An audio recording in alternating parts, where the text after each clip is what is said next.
I want to do it. And I do have an absolutely amazing full-time licensed agent who works with me as my assistant, and really is just one of the best people I know. You can teach practices, you can't teach ethics. My name is Kevin McIntosh, and this is The Closing Table, where we talk to experts about their experience in real estate all across the country. Let's go.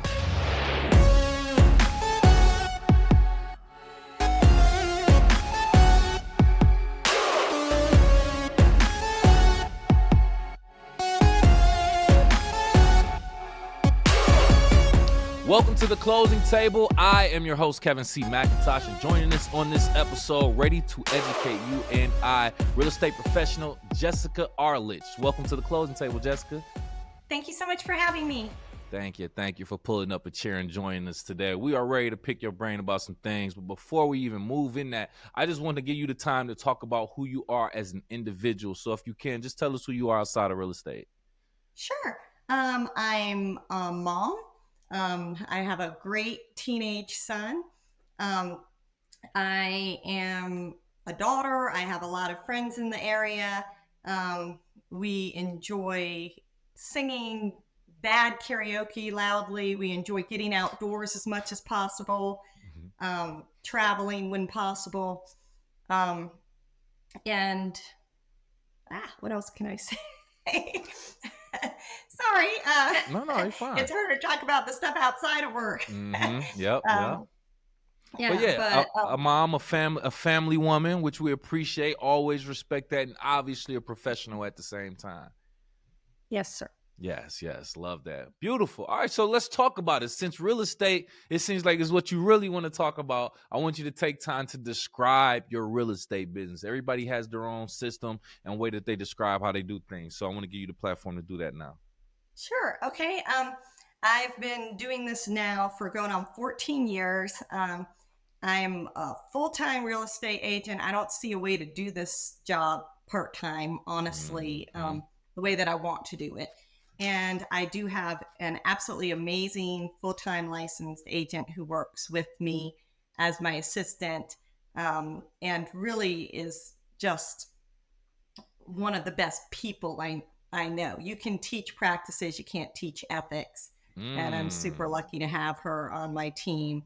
So I guess I would call us a boutique team. I work for Keller Williams Realty. So we have all of the benefits of a large brokerage, but then you get very individual service. Let's rewind, because you just dropped a bar, Jessica. I don't even know if you know what you just said. You said you can teach. What did you say? You can teach, but you can't teach ethics. What did you say again? I think you can teach practices, but you can't teach ethics. Ooh, that does not need to go overshadowed, because that is a great point. I'm about to go off the rails. That's why I think Chick-fil-A is so successful.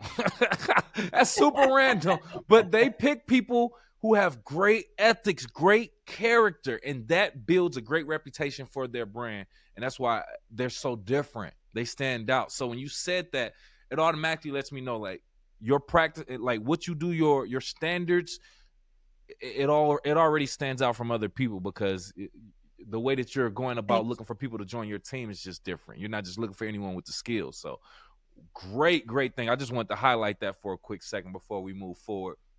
Thank you.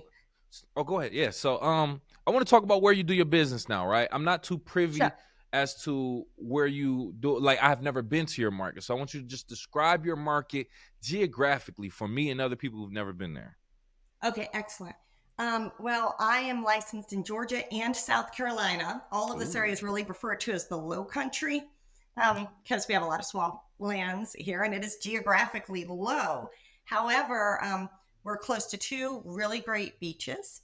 So I primarily service Bryan County, Chatham County, and Effingham County.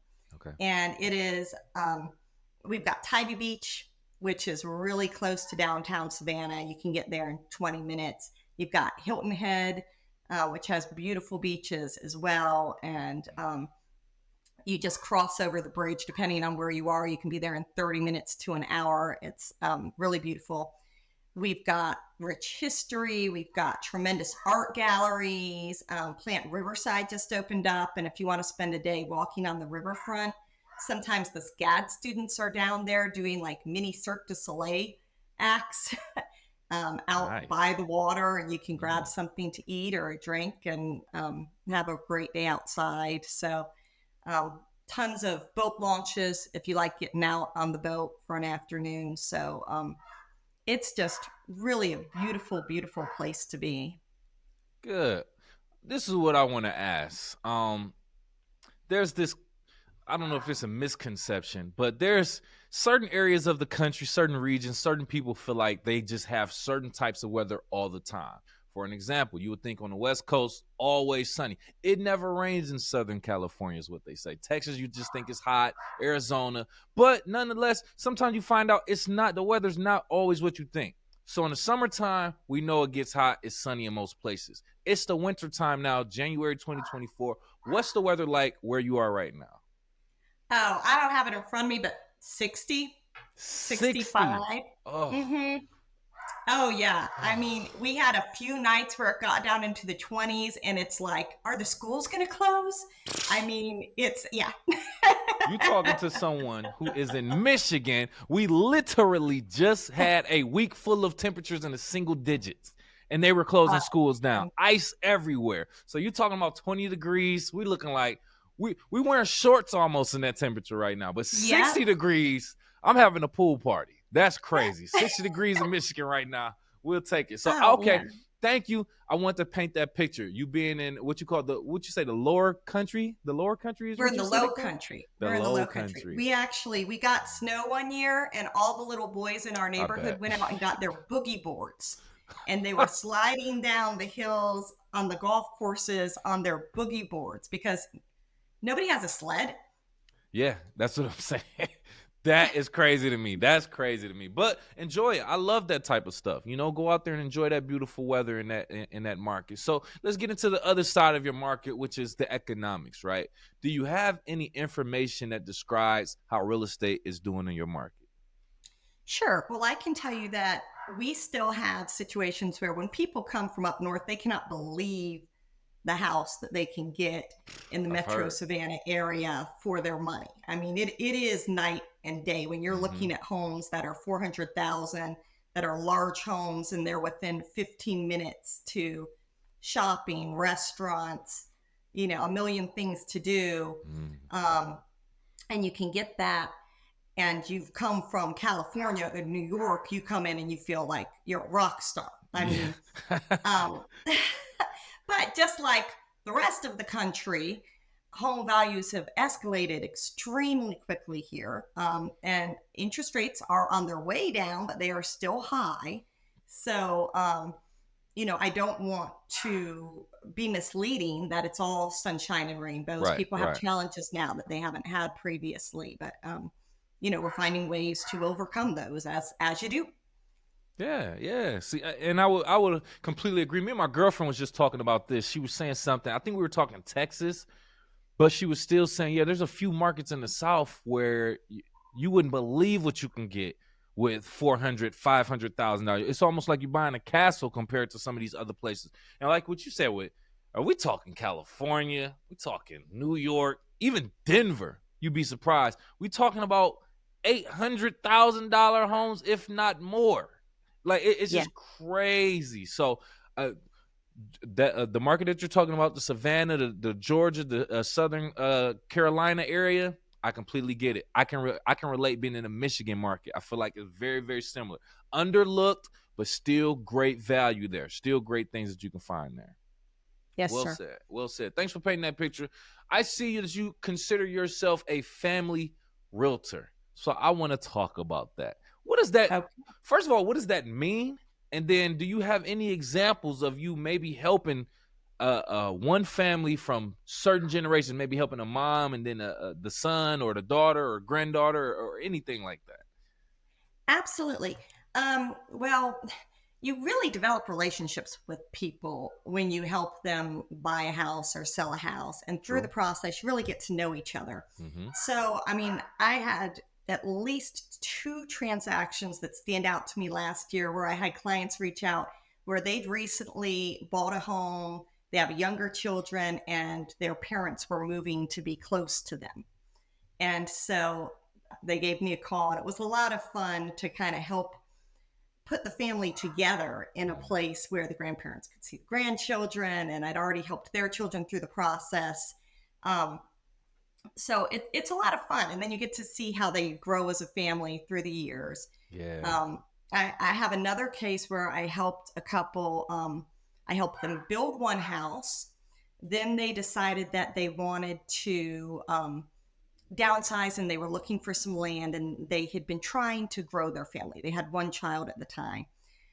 So we bought that house. They built that house. Then they decided to sell it because they were going to downsize, build on some land. Then they had an opportunity to adopt twins. And they called me and they said, Jess, that plan's out the window. We need a house tomorrow because we have to have a home study done. So we scrambled and we got them into that house. And then they called me again and said, okay, well, this house is feeling a little tight. So now we've got them back on the next house, and now they can have the acreage that they wanted, and they're in a house that they're going to be in for a good long time with the 3 beautiful children that they now have. Yeah. And it's been a lot of fun being a part of that journey. And now we're looking at investments. There you go. Oh, I love to hear that. I love to hear that. Going from the single family home, we settled, got our family here. Let's keep this real estate thing going. Let's invest in some properties, have something to pass on to the kids. Man, that's like when you said family realtor and I heard about that, that's what I thought of. I thought of situations like that. And it's good that you are actually going out there and doing that type of thing, helping like literally build families, turning houses into homes too. It's really amazing for someone to let you into that journey. So you kind of have to treat it with the respect that it deserves, because it's stressful buying a house. Yes. It's it's the biggest investment most people are going to make in their lives, whether they're buying a $200,000 house or a $5 million house, and it needs to get treated like that. Yes, I would agree. You also have a background in educational background in English and writing, if I'm not mistaken. Now, yes. I like this. Let's talk about this, Jessica, because I want to talk about something that irritates me, but I'll get into that later. But speaking in terms of your career, how do you feel like this enhances your success or improve anything that's involved with your real estate success, I should say? Well, I think that as real estate agents, you find yourself having to treat situations with great diplomacy many, many times. Mm-hmm. And if you've got other professionals that you're working with and things aren't getting done on a certain timetable, knowing how to address a situation, whether it's writing an email or what you're going to say to them over the phone so you can push without being pushy, or, be persistent without being annoying, is something that we deal with all the time. So sometimes drafting that right email, being able to put something into words to make sure things get done for your clients, requires a degree of, see, now I'm tongue-tied, so I'm going to show you how good I am with words. I get it. It happens. This is kind of like writing, because with writing, you can write it out, then you can go delete, yeah, that was funny. Delete. Yeah. But you really have to think about what you say. If you just spit out anything that comes into your mind, that's not going to serve you well in real estate. So being thoughtful in your responses is important. Can we take it beyond that, Jessica? Because it's definitely important in real estate, but it's important everywhere. Let me give my situation about it. For one, I'm probably not the best when it comes to English and writing, so I'm not one to judge. But I judge. I'm sorry. I'll put it out there. When you are communicating with other people, or you're composing messages that other people have to consume, understand, it has to be clear and concise. It has to be very clear. I mean, your handwriting, if you're writing something, it has to be clear. It has to be, you have to spell things right, right pronunciation. Like everything needs to be aligned, especially if you're writing something or composing something that's a message for other people to consume. So misspelling something, wrong punctuation, that can send back and forth. Now you got to go back and forth emails, back and forth. Well, what did you mean by this? I don't quite You know, understand this. So writing is so important. Communication, I think, is such an overlooked skill and value. Me with my communication degree, that I'm very passionate about that. So I'm like, I correct, even when I'm texting people, I'm just like, yo, can you spell that right, please? Like, I don't know what you were talking about. So I'm sorry, that was my small rant. When I saw that you had that background, I said, I know we can talk about this because I really hate when people like just misspell things just cause so I have casually. an So issue when it's special stipulations or somebody's asking for repairs. Also, I feel like it's really important to be clear about what you're asking for, yes. because miscommunication on those things can cause all kinds of issues. I agree with that too. So I just wanted to get that off. I probably talked a little bit longer than I was supposed to on that. But anyway, you also have experience as a marketing director for a home inspection company. You founded a real estate school. Did I read that right? Well, in all fairness, the owner of the company asked me to go ahead and create a real estate school for us to teach continuing education classes. So it wasn't my idea. I did the Okay. paperwork and set everything up. Okay. But still, you were involved in like you have this educational background still. So, do you have any examples of you just sharing knowledge with either at an event with community or a certain group or just with another agent? Any examples of you sharing that knowledge and you can see that it actually turned out to be very valuable for them? See, and it's a hard one for me because I kind of feel like we do that as if you're a part of a good real estate network, Mm-hmm. we do it all the time. It's Sure. daily. And I have people that I go to and ask information from even now after all these years. I have, it's kind of like the girls' chat group. Mm. You go to your girlfriends when you need feedback on certain things. Well, real estate's the same thing. We create networks, and those become our go to networks. And there are several agents that got into the industry after me, actually, several of whom worked for me as an assistant and then decided to get their license afterwards. And we're still very good friends. And they'll call me up and they'll say, Jess, I've never seen this before. Can you please talk me through it? And I'm more than happy to do so because when we help each other out, we elevate our whole industry. There you go.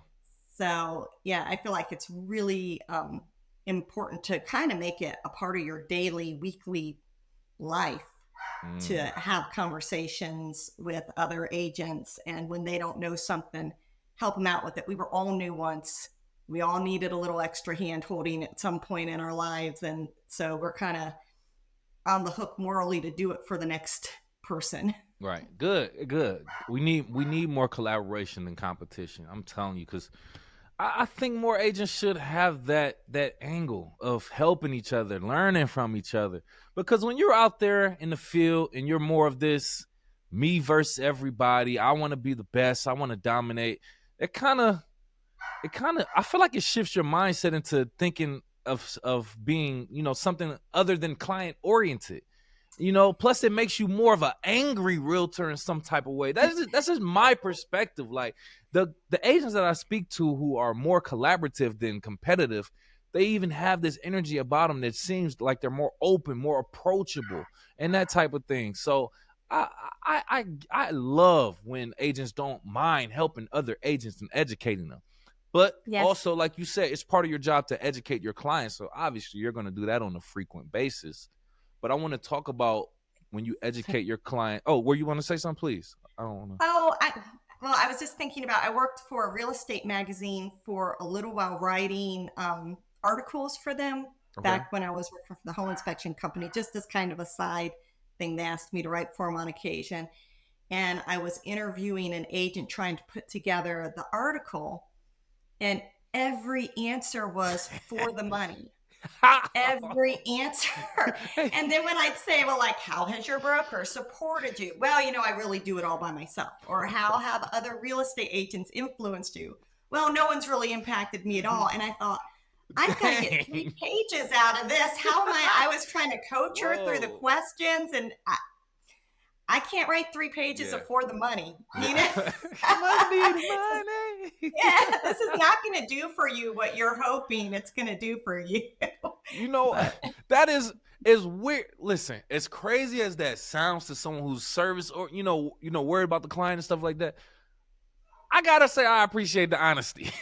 I gotta say I appreciate the honesty it's funny. because I don't like when you cover up what your true intentions are with friendliness or whatever the case may be. If you're here for the money, say you're here for the money. Because as a seller, you probably will want the money too. So let's just make that.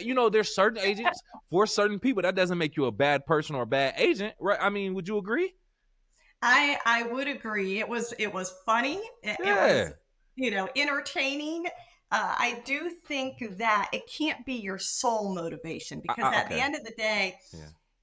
you're going to find yourself in situations where you have to advise your client to do something that is absolutely not financially good for you personally, Good but point. it's the Good right point. thing to do. That's a good point. So it's gonna come up. So you better have a little more than for the money in there too. Yes, ma'am.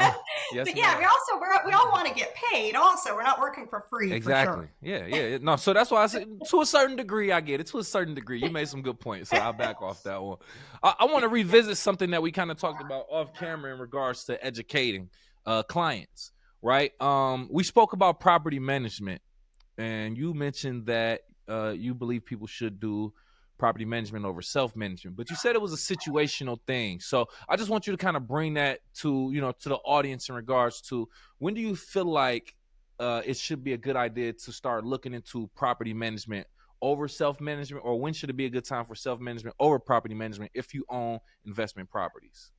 Sure, sure. I mean, I have some clients who are very well versed in property management. They have read a million books. They've bought and sold multiple homes.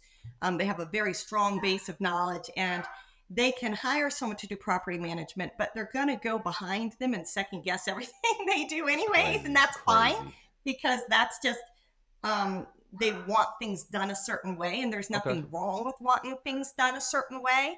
So true, as long as you feel 100% confident that you're going to do things by the book per the state laws of wherever you live, mm-hmm, and you have a firm grasp of it and you want to do that for yourself, then by all means give it a shot. Just be aware that every state has very state specific rules that have to be followed in terms of disclosures, in terms of when and how you can evict somebody, when and how they get their security deposit back. So if you're not going to put in all of the work and time and energy necessary to be familiar with all those things, don't touch it. It's not worth it. It'll become a headache that you don't need. good point, good point. And I'm glad that you explained that too, because like we said, it's situational. I don't the way that you put it, I get it. Yeah, even if you do have someone coming in doing some work professionally, maybe you do want to go back over it, look just to see how it was done, kind of compare some things. And, you might be very specific about certain details. Okay, to each its own. I completely get it and understand. But I think it is important for people to have certain education in regards to managing their property, whether it's an investment Absolutely. or it's your own, because it's very important. There's a lot of things that go into it. You should treat it like a business. There's so many different moving parts and laws that's involved. You might just treat it like a business overall. So, Absolutely. yeah, Yes, sir. If you well if you don't said. have the time to invest in it as a business, then you Correct, shouldn't touch it. correct, correct, correct. Going back to the fact that I love when my guests are about their family, because I'm about mine too. You are a wife, you are a mother. Said your greatest accomplishment is your son. Your son. I gotta respect that. I love that. So, how do you feel like your role as a family woman kind of contributes or even influences your approach to real estate? Well, I think that for one thing, you are always thinking about, you're always thinking about who you want to be to your kid to some extent and the role model that you want to be. And at the end of the day, the person that you want to be. Because ultimately, what our kids look at is how we affect the people around us. They're not looking at our bank account if we're doing our jobs right, you Right. know. I have to think about the way I treat other people because the way I want my kid to go out into the world and treat other people. Also, I think as a parent, before you have a kid, you know exactly how you would do it, right?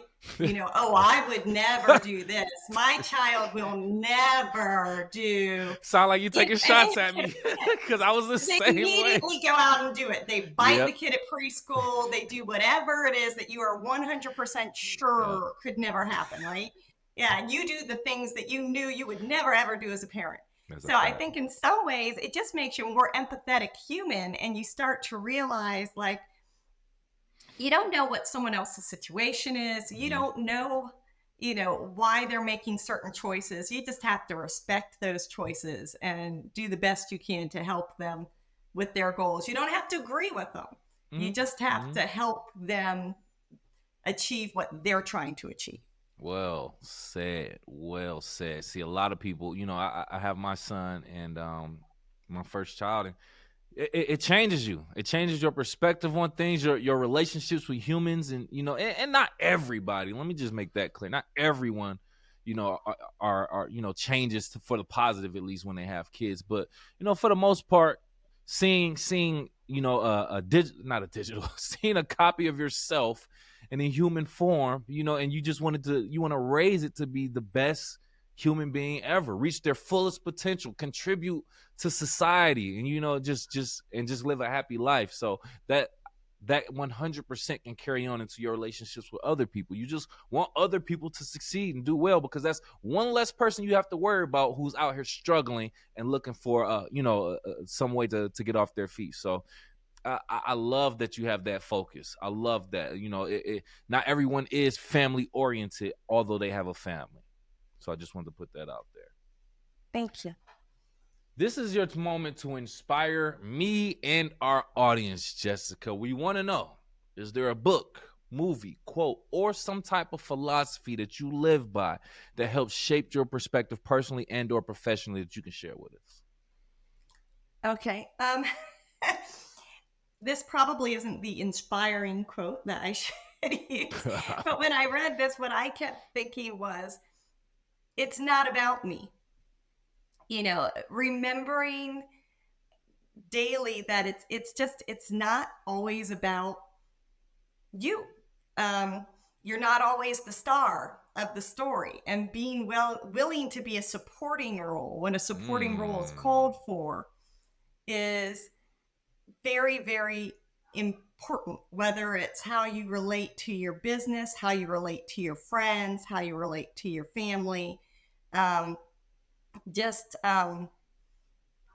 learning when to take a step back and make sure that your individual thoughts about something aren't steering the ship when it's not appropriate is to me one of the most important things that you can do is try and be a positive force in the world, and also understand when when it's time to let somebody else shine, let someone else have the moment and take a step back. Yes, yes, yeah. That was very necessary, very very timely too. I couldn't agree more. I don't know why my brain works like this, but the first thing I thought of when you said that was the Jackson Five. Like, not everybody can be Michael. You got to be Tito or Randy sometimes, man. Go play the guitar, bro. I'm going to sing and dance. I am the star. But sometimes you got to go, you got to go play that role. You got to go in the background, do the dancing. It still makes up for the entire makeup of the system and how things are working. So I'm so sorry I stepped on your. That was such a beautiful point that you made, and I just brought up the Jackson Five, but I No, think it's great. I like it. It's true. It's Yeah, fine. I don't know how my brain works like that. What? Everybody's got to be Tito Yeah. sometimes. What? I like it. That's what I'm naming the episode. I'm just joking. Well, thank you so much, Jessica. We appreciate you for pulling up a chair to the closing table. At this point, if you have any last words or want to tell people how to reach out to you, the floor is yours. All right. Well, yeah, I guess if you have any questions about real estate in the Metro Savannah area or Jasper, Beaufort County in South Carolina, give us a call. It's the Arledge team, Keller Williams Realty, Coastal Area Partners.